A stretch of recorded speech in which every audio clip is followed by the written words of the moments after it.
Now, for the rest of you folks that are here, I'm just going to encourage you again. We're going to be waiting for our next speaker.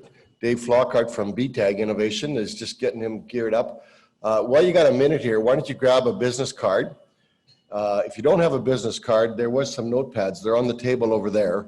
Just write your name on one of the notepads, and I'll do some random draws throughout the day. And at the end of the day, we'll give away the really good prizes. So if you stick around, you have a chance of winning. So get your business card and put it up in the box here.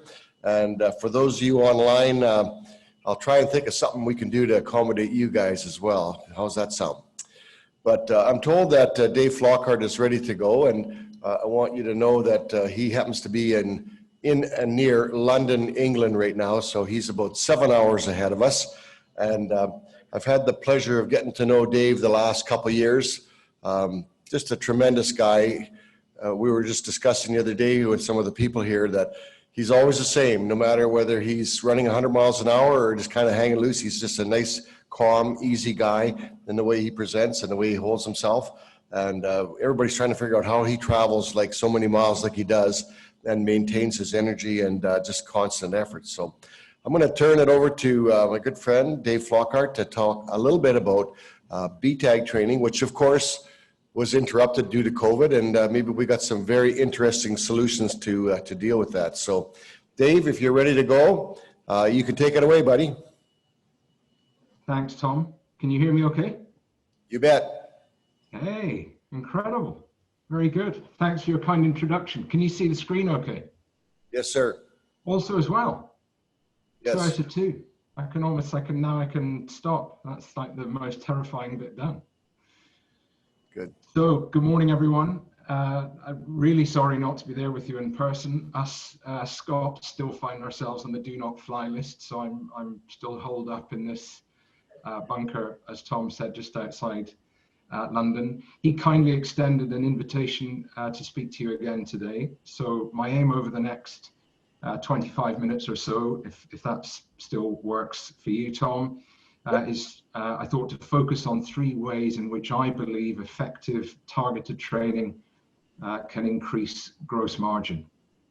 And obviously slightly with the backdrop of this this kind of pesky corona COVID thing that we're all dealing with. I think gross margin is really important. So let's start with why I think it's important before I try to quantify for you how training can impact it. Gross margin, put simply, informs the gross profit generated from our sales, and gross profit is what pays the bills. So increasing the gross margin allows us to drive more gross profit from the same level of sales, or the same gross profit from lower sales.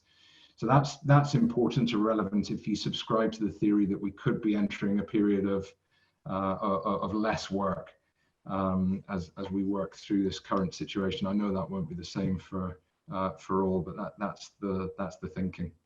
Now I've shown you this graphic and the next slide before, but just by way of quick recap, this pyramid is now typical of the work mix seen in most shops. The grey slice at the top represents the small and medium-sized non-structural damage, which currently accounts for about 60% of the overall work mix. I think, Tom, you said Dave Lure had been speaking to you guys. I did something with Dave, and when he polled the group on the webinar, they actually put that percentage at nearer to 70%, which I thought was interesting. But certainly it's the majority. I think 60%, maybe a bit more.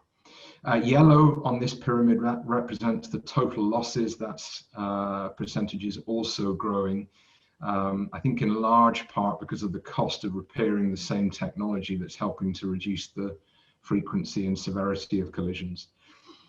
That yellow, I think, given the current situation, is likely to be compounded by an increase in the average age of the car park over the coming couple of years. So that's because car park being the number of cars on the road, or the cars on the road, and the average age of those cars, as people perhaps act a little bit more cautiously, defer new car purchases, reduce monthly expenditure by extending or restructuring existing lease terms or finance terms. So for me, I think there's a risk that as the gap between cost of repair and value of vehicle narrows, the risk of repairs becoming uneconomical will grow. I think the other thing to think about, I don't know whether you're seeing this in Saskatchewan or not. Certainly other parts of Canada, it is happening, an increase in settlements. It seems likely as drivers opt to accept cash payments rather than having their vehicle repaired, particularly if it's drivable. So taken together, it seems likely, in my mind at least, that there will be increasing competition for repairable versus total loss vehicles going forwards, and therefore a higher premium on repair skills. And to prepare for that, I think all of us, but collision centres must find ways to adopt new ways of working, to adapt and to innovate, to become much more proficient at the non-structural repairs. That's that grey bit that I always bang on about at the top of the pyramid. And I've spoken to you before, you know, my view on this is I think if we work to develop a quality-led repair first mindset and focus on the technical knowledge and skills we need to deliver that, it will create an opportunity for us as repairers to boost our gross margins by improving repair replace ratios and increasing touch time. So to quantify that statement, I've put together 3 different examples to try and explain what I mean. So sorry for the chart laden with numbers here. The first of these examples centers on improving repair replace ratio, and it's talked about a lot. I don't hear so many people diving into why it's beneficial, so I thought I would try and do that for you this morning. Conventional thinking suggests that improving your repair replace percentage by 10%, so from say 50% to 55%, equates to an additional 3% of gross margin. Now, of course, that's not precise because it results from a blend of factors, including higher gross margins on labor versus parts, lower cost of paint and materials, fewer empty steps in the process. So by that I mean parts ordering, unboxing, checking, those sorts of things. The additional 3% that this generates equates to about $30,000 of additional gross profit per $1 million of sales. So in the example I've shown here, if a body shop makes monthly sales of $300,000 or about 3.5 million, 3.6 million per annum, that would equate to just over $100,000 of additional gross profit each year. But I think the exciting part here is because it's not just about, because this is about working smarter, there's very little, if any, additional overhead cost to account for, meaning most of that uplift actually falls straight to the bottom line. So in this example here, to keep the maths easy, as you know, Tom, need to keep these things easy for me, I've assumed an operating profit margin before tax of 10%. So some of you will be doing a lot better than that. For the same business, therefore, with annual sales of 3.6 million, that would be 360,000 down at the bottom line. So if of that additional $108,000 of gross profit in this example from that uplift of 3%, say 80,000 falls to the bottom line, then that would increase the net operating profit to 440,000, which would be a net margin of 12.2%. So I know I'm kind of throwing numbers at you here, and if the slides are interesting, you're very welcome to have them afterwards. But the bottom line is, by putting that 3% on at the top, there's actually a potential to improve the bottom line net operating margin by over 20%. In this case, it's about 22%. So that's example one. Another way to look at this is average touch time, which is a favorite of mine. Credit for this goes to Mike and the team at Autohouse Technologies. Across their 800 plus body shops in the US and Canada, evidence suggests that by increasing average touch time by just 0.2 hours per day, that equates to an increased gross margin of about 1%. So I talked last time when I was with you in the spring about how a repair first mindset can increase average touch time. So this time I'm going to focus on the impact that I think that can have from a gross profit point of view. So if we take a current average of 3.5 hours per day and increase that to 4, that's touch time, not cycle time. That's the number of hours that we're working on the car each day. That would equate to a 2.5% increase in gross margin. Remember the example a second ago was 3%. So to put some context around that, body shops performing, and this is across my sample set, body shops performing in the upper quartile, so that's the top 25% of shops. Last time I spoke to Mike, they had an average touch time of just under 3.5. And if you were delivering 4 hours a day or 4 or thereabout hours a day in touch time, that would put you in the top 10% of body shops in Canada. So I find that quite sobering, because in reality, the average daily touch times are actually much closer to kind of mid-2s, 2.5 hours per day. So for me, is actually consider the potential margin impact improving that to 3 or even 3.5 hours a day would have. It's really significant. So I've got 5% there for 4%. The example we ran a second ago was at 3. So improving average touch time is, for me, there's a big prize there. The last one I wanted to think about was the impact of improving labor gross margin. So as demand for technicians or experienced journeyman technicians, master technicians has increased over years, so too as their pay. But labor rates, I think, generally have by and large remained relatively flat. And so the effect of this is it squeezes the labor margin. So consider what would happen if we developed a series of apprentice and entry-level journeyman technicians to focus on that non-structural damage we've been talking about. That's the grey bit again at the top of the damage pyramid. Freeing up the more experienced and by extension more expensive technicians to focus on the structural repairs, the blue bit on the pyramid.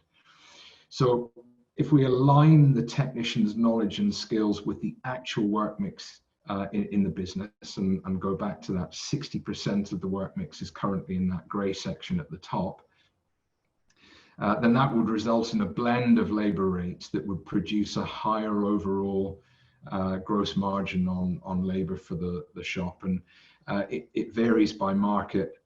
You can see some of the numbers that I've got on the screen there. They might resonate for you.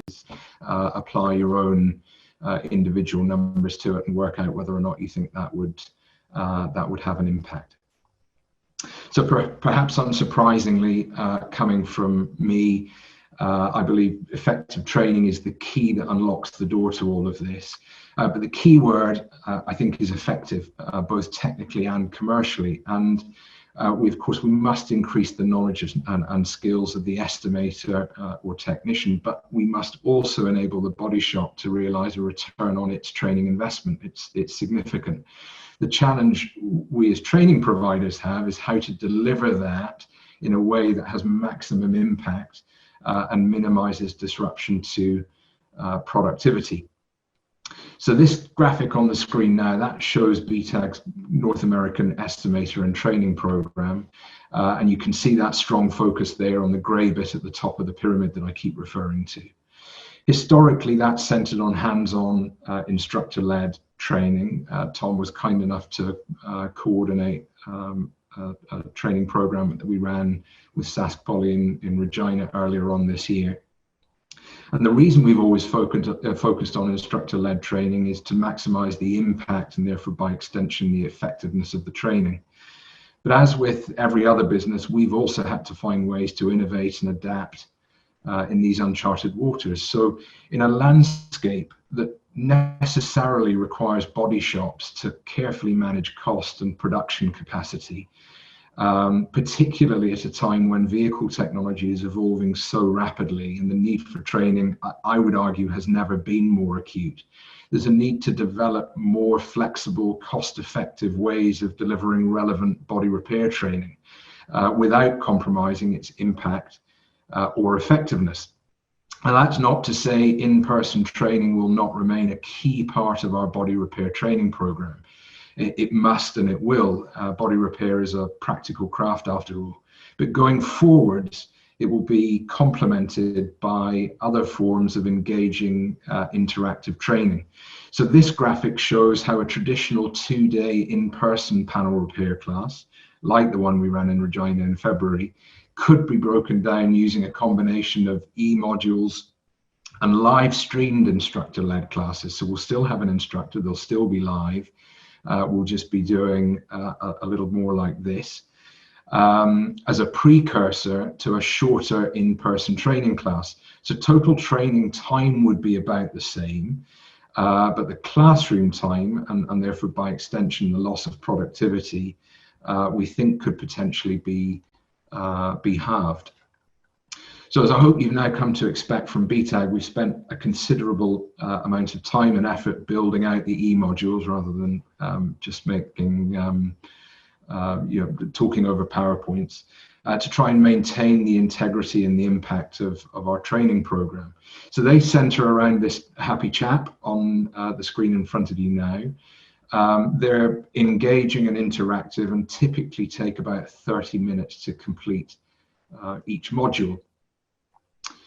Now, from the start of October, we've now built out and completed, and we'll be offering 3 courses from that overall training program that I showed you. And we chose 3 that we thought would be would have the most impact in the shop in terms of the repairs, most frequent repairs being seen. So from the start of October, we're going to be running panel repair steel level 1, plastic repair, and also our estimator skills level 1 classes in this new e-learning format. So students will be able to access the e-modules online using our learning center, very easy to access from our website, and we'll then start to schedule e-classes based on interest thereafter.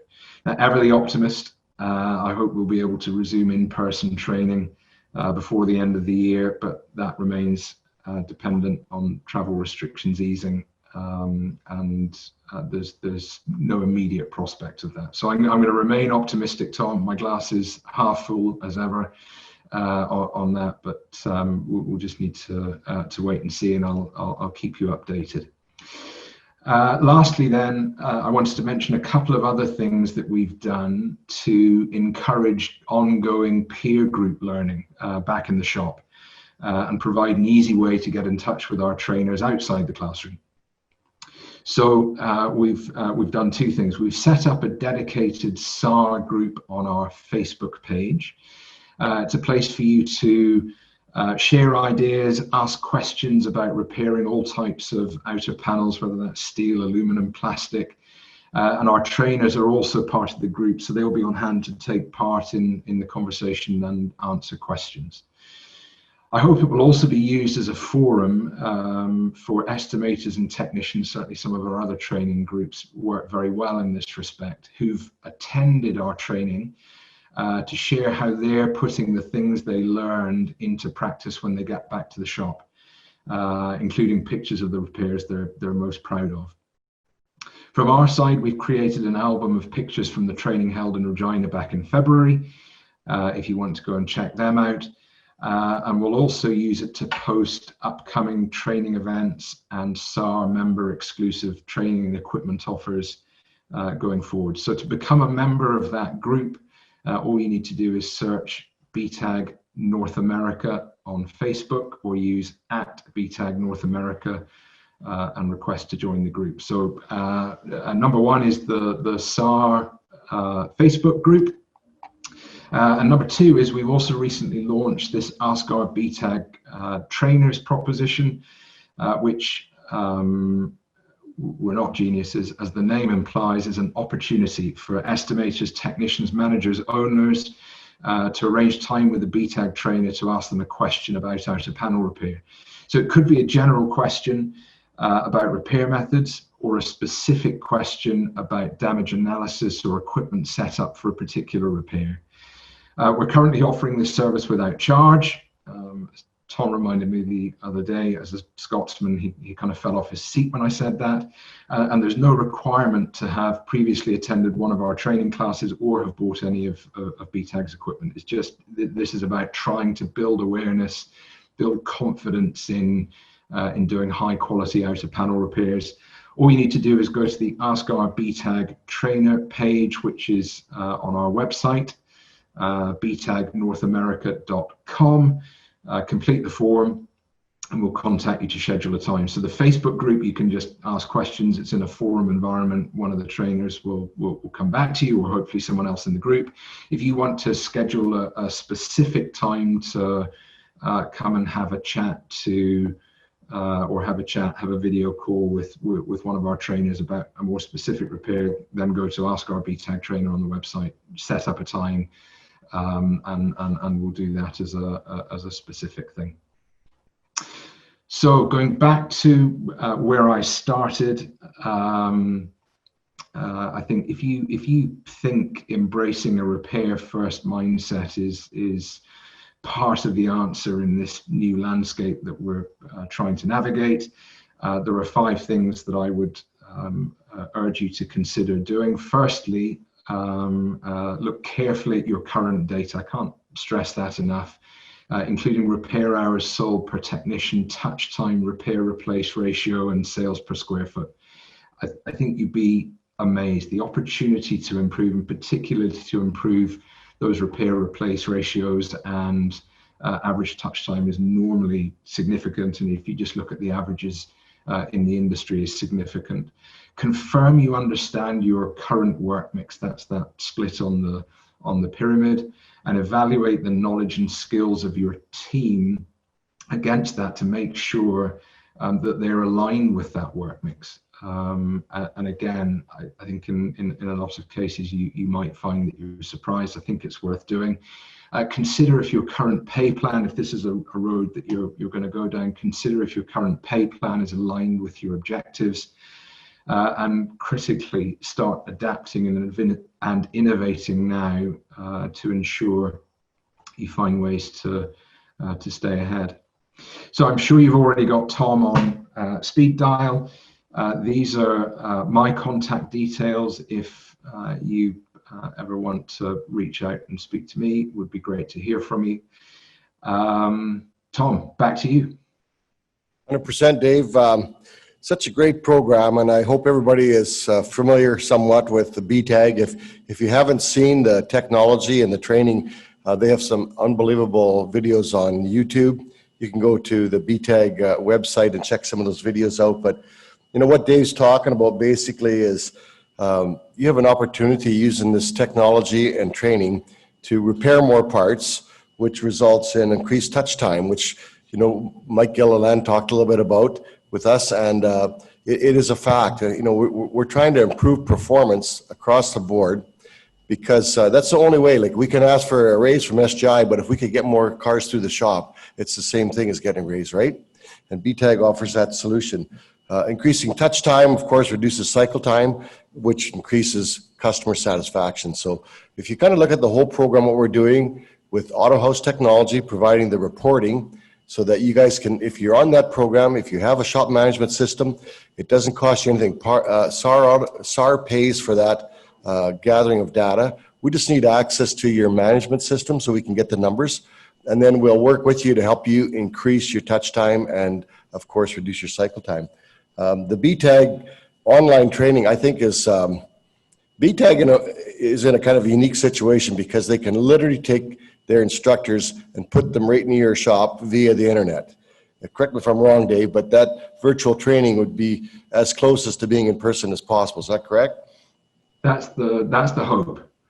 That's the hope. I mean, we're all getting used to this new world. We're doing what we're doing today as an example. So I think instructor-led in person is still the top prize, being honest.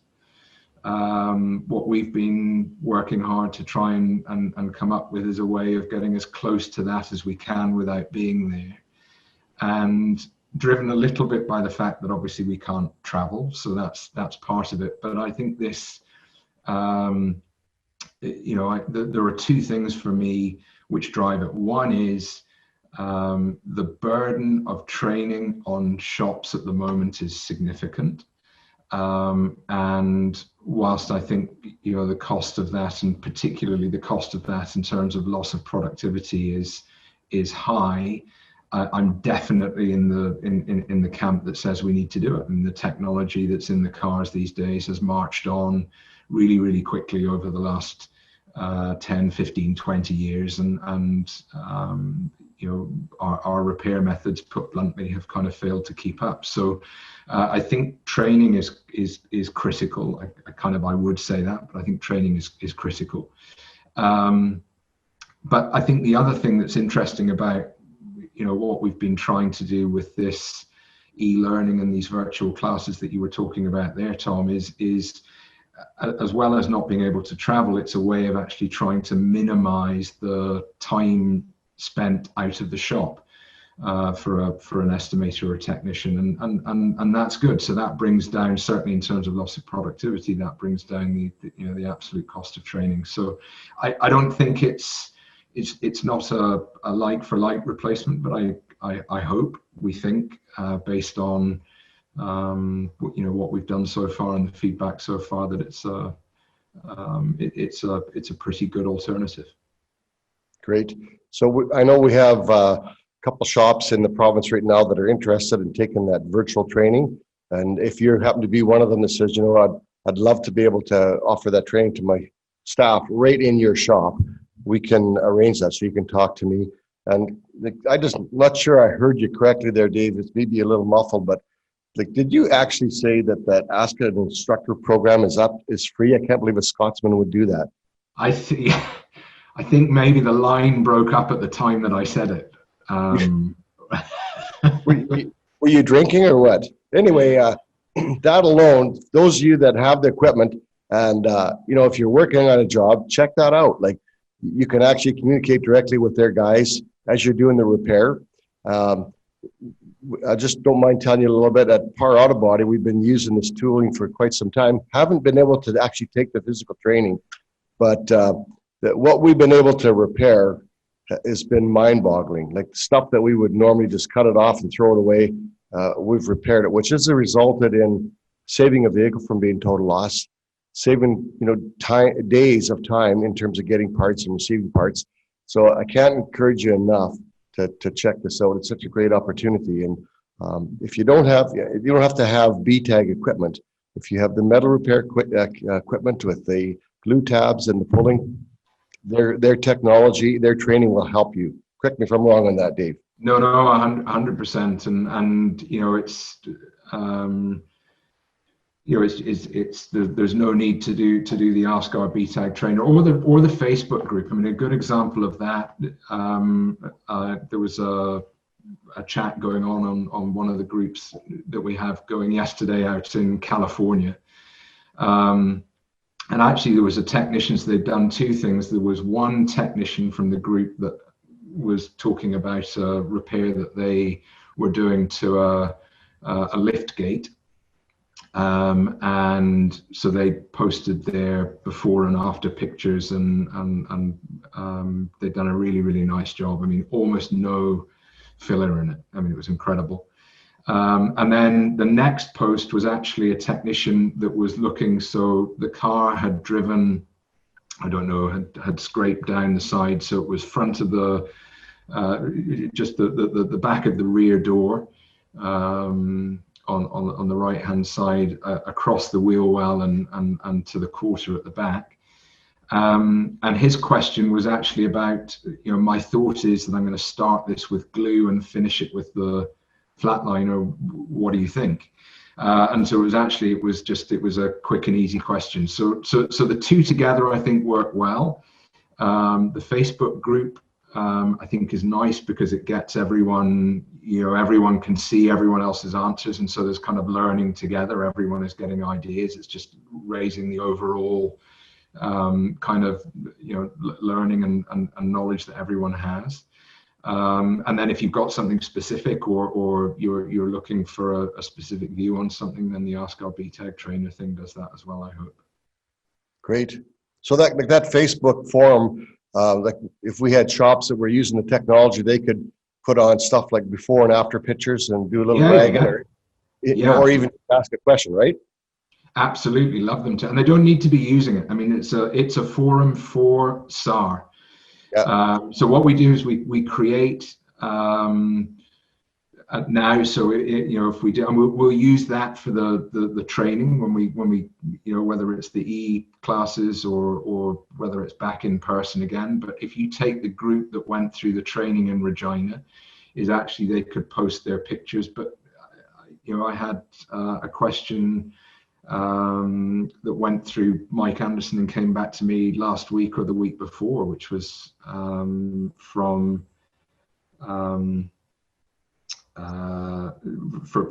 someone asking a specific question on settings. So it was with the new Chrysler announcement in terms of welding onto their outer panels is actually what are the settings that we need to use to comply with that. So we can deal with all of that kind of stuff. It can be quick and easy. As I said, I think that's where Facebook is quite good, and then people can dip in and dip out, and if it's something a bit more specific or needs a bit more time, then let's take it offline and we'll do it directly one-to-one with a video call. Excellent. And I know that Color Compass has got a poster up here. Kelly couldn't be here today, Dave, because of company protocols, but they do have their poster up. With this training that is going to be taking place in Saskatchewan, if you decided that you wanted to get the BETAG training and you wanted to test drive the equipment, you correct me if I'm wrong on this, Dave, but my understanding is that Kelly from Color Compass will deliver the equipment to your shop. So you don't have to invest in equipment. You contact Kelly, he will deliver the equipment in trailer to your shop. You will dial into BETAG folks, and you could take that training throughout the week. Your staff could literally be doing the online, like the training stuff online where they're going through all the modules at home or early in the morning. Maybe you want to just have your technician take the actual hands-on training from 8 in the morning till 12 noon each day, and then he can go back to work on the bench at your shop. But the way we've got it set up with Dave at BETAG and Kelly at Color Compass is that they'll provide the training, which you pay for, like you would pay for any training, but the equipment is available from Color Compass at no charge to you. Of course, you all know it's like the little puppy dog approach, right? Once you have that puppy into your house, it's hard to let it go home, right? But anyway, correct me if I'm wrong, Dave. That's essentially what we're going to be doing, right? You're absolutely right. You actually put it a lot more nicely than the last person that used an analogy like that, and he referred to me as a crack dealer, which I didn't think was quite so nice. Dealer. Yeah, a puppy dog is what I call it. So. Yeah, I'm going to stick with the puppy dog. I prefer that. You can use that if you like, Dave. It's okay. Thank you. Yeah. Anyway, it's a great opportunity, folks, to, I love that little picture that he has of the fish jumping out of the fish bowl into the net. And I hope he makes it to the next bowl, right, Dave? But I know it's not a foregone conclusion, is it? Yeah, no, I want to see the next photo on that. So, there we go. Okay, that's you have to keep you have me back again, and I'll let you know whether he makes it or not. If there's any engineers in the room, let me know if the trajectory is right. But that's such a great visual of what they're trying to tell you here, folks. Break away from the crowd. You can stand out from the crowd. You want to take your shop to the next level. Here is an opportunity. So, Dave, is there any questions? I got a chat here. Does this mean we're not using the school? That's Scott Kucherishin. Right now, Scott, correct me if I'm wrong, Dave, but what we're trying to do is get the guys started on the ground, so to speak, at their shop. We still want to use the school as soon as it's available. If you tell us that there's room at SAS Polytech to get a class in, we'll be there with bells on. Right, Dave? Yeah. So I don't know, can you still see that graphic I just changed to? Yeah. Or has Evan cut me off? He may have cut me off. If you can see it, so I put back up that one, which is the combination. So these E-classes, the idea here is I don't believe you can replace instructor training. We're a hands-on industry. It's a hands-on craft. You need to be hands-on to learn how to do it. So there's an element we can take offline. We can cut the amount of classroom training down, but we don't take it away altogether. So I think as soon as, either from Scott's point of view and the Poly's point of view, is actually it becomes a little bit easier with all of the current kind of climate restrictions to do something, and also we can, you guys, I mean, I don't blame you at all, but you guys let us back into the country, then we'll be there in a flash. And just maybe rather than for a steel class doing 2 days worth of training, it would be, if you've completed the online stuff and we've done the live stream stuff, it would be a day rather than 2 days. Yeah. Conversely, Dave, I mean, even if they don't let you guys in the country, you guys are maybe causing the problem with all this COVID, but if they don't let you in, I mean, there's still, if SAS Polytech has the ability to give us space where we could actually have like another 8-person class, we could do that virtually at SAS Polytech as well. We're just trying to find space and time to do that. Right, Dave? Yeah. We're always, I mean, I think it's one of these times, for me does this training have a, as a shop owner, as a business owner, does the training have a value? Do you subscribe to the view that actually by improving repair replace ratios and touch time, we spoke about it before, I didn't speak about it today, but the quality is a given, just to re-emphasize that. If you can't do a quality repair according to those criteria we've spoken about before, then it's got to be replaced. But if that, then I think it's about giving the skills and the thought process to the technicians to be able to do that, and the estimators to make sure that they write it for repair in the first place. And then we'll be always open to ideas. That, Tom, is we can we'll do what we can. I think this is a good way to start, but if it proves that there are better ways or things open up, then we'll do that. Great. Scott says they're working on possible dates and they'll let us know, and just a great situation that we have here in Saskatchewan. We've got those 2 SAS Polytech schools that are plugged right in to help us with ICAR, to help us with BETAG, and whatever training we need. So we're just about up for time there, Dave. Has anybody got any questions from the floor, or anybody want to make a comment online? I think that's pretty much it, Brave Dave. We're going to be talking to you soon. And thank you so much for taking time out of your busy schedule. Oh, it's always a pleasure for you guys. Always enjoy the opportunity to work with you guys in Saskatchewan. Oh, we'll see you on Facebook. Yeah, join Facebook. That's follow the group or join the group on Facebook. Because actually the more the merrier on that. The value goes up, the more the people that, and technicians and estimators, it doesn't need to be, it's not a sales channel. Don't worry. For those of you that's not how we use it. It's a kind of technical forum. Great. Yep. Thanks, Dave. Appreciate your time, and we're going to move on now in our agenda.